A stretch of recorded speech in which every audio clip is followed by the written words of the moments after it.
Ladies and gentlemen, welcome to Facing the Music with Terry Oldfield. My name is John Valdivia, producer at idesound.com. This series, curated from candid conversations, will introduce a return to the mystery and wonder of existence, as well as our necessity to confront ourselves. We shall also feature selected pieces from Terry's extensive musical anthology. In this episode, Terry explains how living completely involves taking it all in, excluding nothing. This requires that we give up trying to achieve anything. We cannot reach this point through personal will or by following formulas or techniques.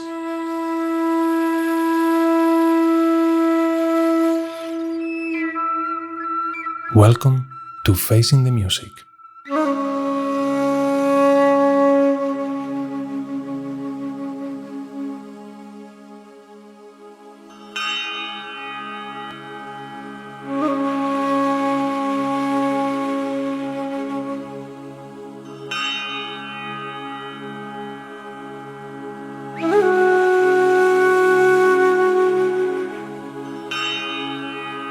To understand the principle of living completely is the clue to everything, because living completely means that nothing is excluded.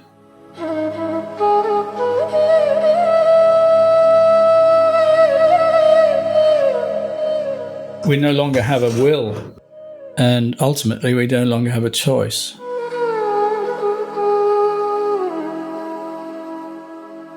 Because choice is only in retrospect.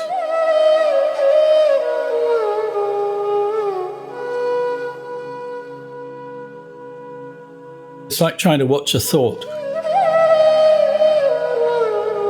Try watching a thought. You can't watch a thought because there is only thought.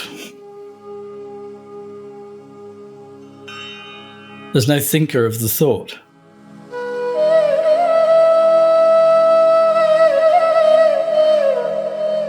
You only are aware of the thought in retrospect as it passes.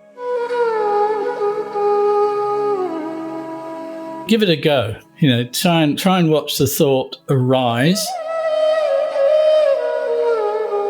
Or are you just aware that there's a thought suddenly there?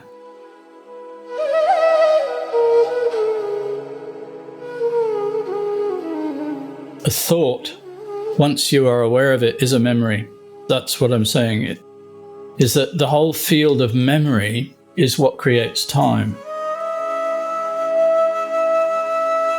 Do you talk to somebody with Alzheimer's, they have no memory, and therefore there is no time for them anymore.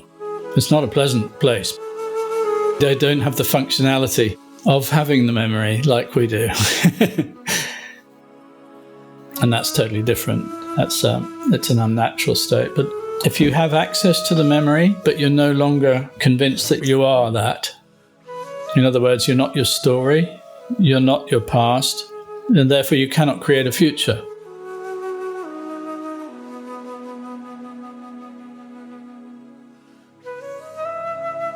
That's the whole thing with Castaneda, with stopping the world. You have to stop the world in order to enter the world of the sorcerer, where you are free of that whole process of recreation from past into future. And that's the present moment, which is an eternal place, which has no time.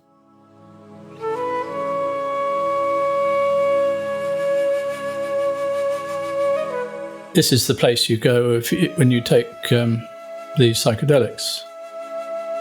If you do it in a respectful way, rather than just dropping acid at a rock concert or something, which I think I've done.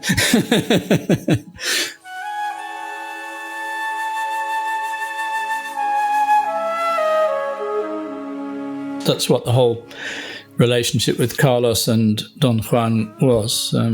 To begin with, it was of value, but it reached a point where it was starting to become a reason for experiencing certain things, and without it you couldn't go there. But actually, we don't need that.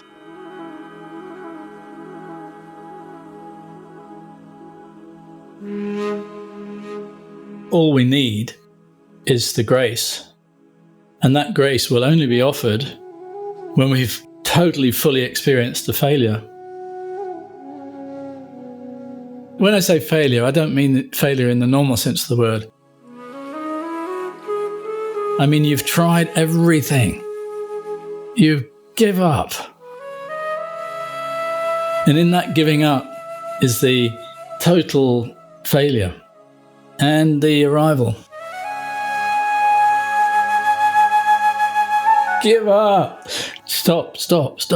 And the energy just comes back, it gets rekindled.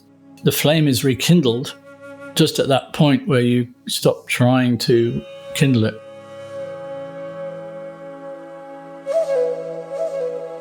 The thing is, I used to smoke a lot of dope.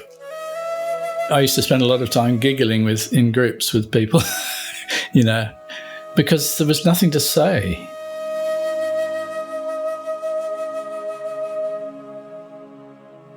When you're just totally immersed in your humor and the feelings and everything, and then suddenly your eyes will be drawn to something, and you see them. You see people stay. I mean, obviously, it's a synthetic way of connecting with that emptiness, but it works because it stops the rational mind from this process of using memory to project and recognize objects and things, and it creates a more fluid world.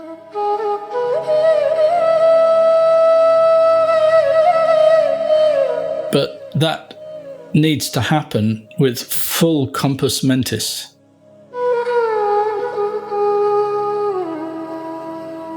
Everything working perfectly, 100%. Not knobbling the part of the brain so it doesn't work, But if you have a fully functioning mind-body mechanism that is not thinking it's that which is recognizing and categorizing and judging,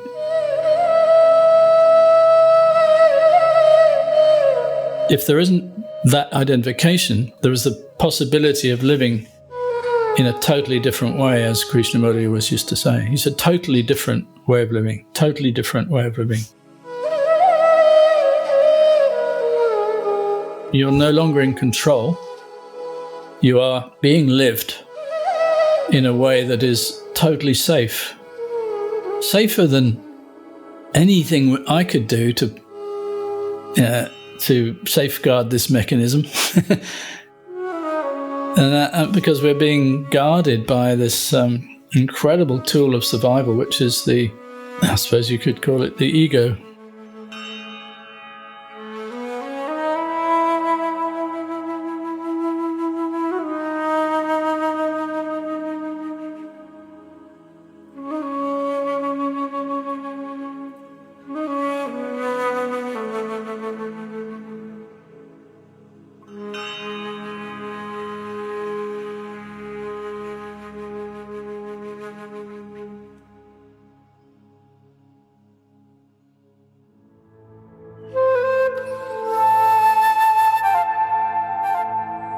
Thank you for listening to Facing the Music. We want to extend our gratitude for your company today.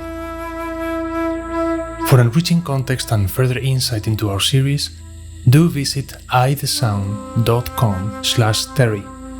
We have provided all the pertinent information in the description. For those interested in delving deeper into Terry's compelling journey, his biography, Only Now, is readily available on all major online bookstores. It is an intimate and insightful account of a life dedicated to music and spiritual awakening. Lastly, please visit terryoldfield.com to stay up to date with Terry's latest endeavors. Once again, thank you for your time.